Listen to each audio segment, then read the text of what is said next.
Hey, how's it going, guys? It's Scarecrow, and welcome back to another Black Ops 3 in-depth video. I know, what is life? I'm back recording another one of these after I thought that I had finished the series. Really, I did. This series was laid to rest on my channel, I thought. After the previous batch of weapons were added into Black Ops 3, I think we all thought that Black Ops 3 was done with the weapons. And so I was fully prepared to never do another video like this, but them being Treyarch and them loving to continue to update Black Ops 3 periodically, and also to coincide with the announcement of Black Ops 4, of course, they had to add something into Black Ops 3 to reinvigorate and add a bit more interest into Black Ops 3 again, of course. They added a weapon, and I was really happy to see that it's actually a sniper rifle. Granted, it's not a sniper rifle that I would have personally brought back from the multitude of sniper rifles we've seen throughout the years, many of them being fan favorites and cult classics, but that being said,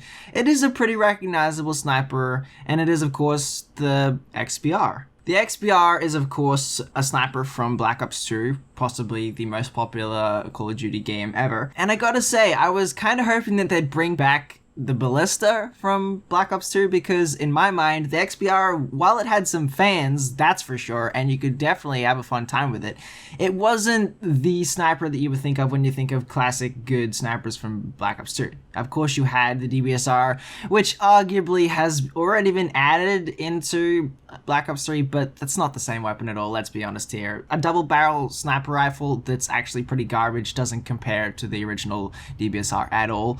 And then you had, of course, the ballista, which was every quickscoper's wet dream when it comes to a sniper rifle in that game. The XPR, of course, isn't a bolt action, so it's never going to be as popular as the bolt actions from that game, and I mean, I've seen some amazing clips with it, that's for sure, but it's just not as satisfying to watch or to even play with as those sniper rifles. But that didn't stop them from adding it into Black Ops 3, and it's a damn good sniper in this game. I'm going to say that off the bat before we get into the hard stats in here. If you are lucky enough to get it, well, then you should count yourself lucky. I haven't actually seen too many people running around with it in-game, so I consider it to be quite a rare weapon, and I can assure you that if you do manage to get it, you'll have a very competent sniper in your hands that easily keeps up with the best sniper rifles in this game. Anyway, without further ado, let's just get into this. Black Ops 3 in-depth XPR. Starting out with the damage on the XPR, it will deal a flat 95 damage. Now you might be wondering, but how does it kill in one shot then? That doesn't make sense, because I kill people all the time hitting them in the chest and stuff like that. There's of course multipliers on a bunch of different things in Black Ops 3. For example, the head is a ×2 multiplier, meaning that you could deal up to 190 damage with a headshot. The neck is 1.5 multiplier, which is 142 damage. The same multiplier applies to the upper torso and mid torso, 1.5, with underneath that being only a 1 times multiplier basic, meaning that below the mid torso, it will, of course, not be a one-hit kill, only dealing that 95 damage. I hope that kind of makes it clearer on the damage and stuff like that. The damage at 95 is actually the same as the Locust, meaning, of course, there's 1 or 2 shots to kill. So, yeah, it has Locust damage, basically, at 95. And if you would like to go for those one-hit kills, which is, of course, what you want to be going for, you want to hit them from mid-torso and above. Anywhere above that is a one-hit kill. The magazine capacity is 8 rounds, which is bumped up to 11 with extended mags, so definitely no slouch in the magazine capacity there. Not quite as good as the Dracon or the Locust, but not quite as bad either as the DBSR or the SVG. The rounds per minute on it are ridiculously quick for a sniper rifle at 240 rounds per minute, which is just insane for a sniper rifle. It's no Dracon, that's for sure, but you can still spam this thing at a pretty ridiculous rate if you got the aim for it too, which means you'll burn through a magazine before you're even aware of it, and that crazy fire rate is bumped up to 255 with rapid fire.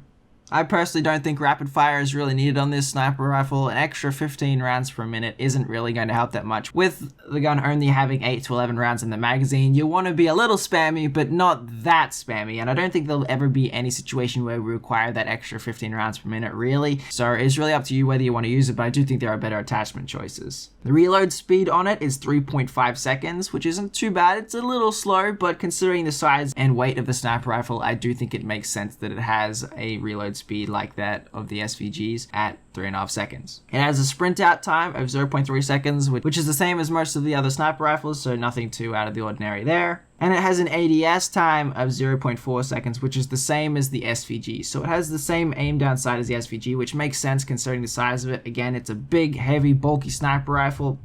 So you will feel that slower ADS. It will feel like you're using an SVG at times, and whether you like that or can appreciate that is up to you. I do personally think that it is a balancing feature, as much of a balancing feature as they could actually have on it, because otherwise this gun would be absolutely nuts if it had the same aim down sight as something like the Dracon or the Locust. As for the recoil or view kick, it actually has less than the SVG and the Locust, but this is actually important because this is a sniper rifle that you do want to be spamming with a little bit. You want to be using this sniper rifle how you use the Dracon, which isn't un-ADSing after every shot. Basically, it's not a bolt action. You want to be staying down sight and basically holding down a lane or spamming towards a group of enemies and stuff like that. And so this lower view kick actually comes into play here. The view kick or the recoil is definitely manageable. You can definitely spam this quite easily and maintain your shots on multiple targets. So this is actually quite an important feature with this weapon. So that's all the important stats of the weapon out of the way, and my opinion on the weapon is that it is incredibly good. It is an amazing sniper rifle technically, and it performs really well in game as well. It is the best pure feed sniper in the game, but I want to add a little asterisk to this, okay? It's an amazing feed sniper. If you just want to go for feeds against a group of enemies and you see a bunch of them there, it's great for mowing them all down in the quickest amount of time, for sure. But the little asterisk there is that it is quite boring. It's not a bolt action, it's not an amazing sniper rifle that's really cool to watch in montages or anything like that, unless you're using it in the extremely difficult way that you would use the Locust or the SVG, which is take a shot on ADS and then basically just quickscope a lot with it. And that's not something I actually recommend. It can be done, sure, if you have the aim for it, but at the same time, I get the feeling that's not how it's supposed to be used. You're supposed to use this by really locking down a lane and basically hard scoping to your heart's content till you see a bunch of enemies and just mowing them all down with these huge bullets, and the damage really backs that up, along with the fire rate. It's as powerful as a Locust, but it has the characteristics of a Dracon. So basically it's a mix between the two, and it kind of makes the Dracon obsolete. There is no real reason to use the Dracon when you have this weapon. This weapon, sure, it doesn't have quite the magazine capacity or the fire rate, but by golly, you can do some serious damage with this thing. Is it the best sniper rifle in the game? I personally think that the Locust is better. The Locust is Bay, the Locust is god of this game when it comes to sniping in terms of just speed, accuracy, magazine size, damage, and all of that stuff. Not to mention it just looks and sounds damn amazing.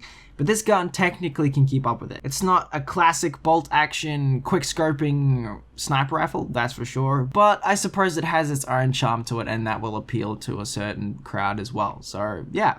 As for classes I'd recommend for the weapon, I would recommend a silencer on it, just so when you're spamming you don't stand out too much, along with extended mags and either a thermal sight or the default sight. So it's up to you there, it's personal preference. I personally like it with the thermal sight, silencer, and extended mags. That's my recommended class for you guys. So yeah. Anyway guys, if you do have the weapon, let me know what you think of it down below. Other than that, feel free to check out the rest of the playlist if this is the first of these videos you've seen. I've covered all the DLC weapons in Black Ops 3 in depth, so feel free to go and check those out if you haven't already. Other than that guys, thank you so much for watching. If you have enjoyed, don't forget to hit that like button, subscribe for more, and I shall see you, beautiful people, in the next video.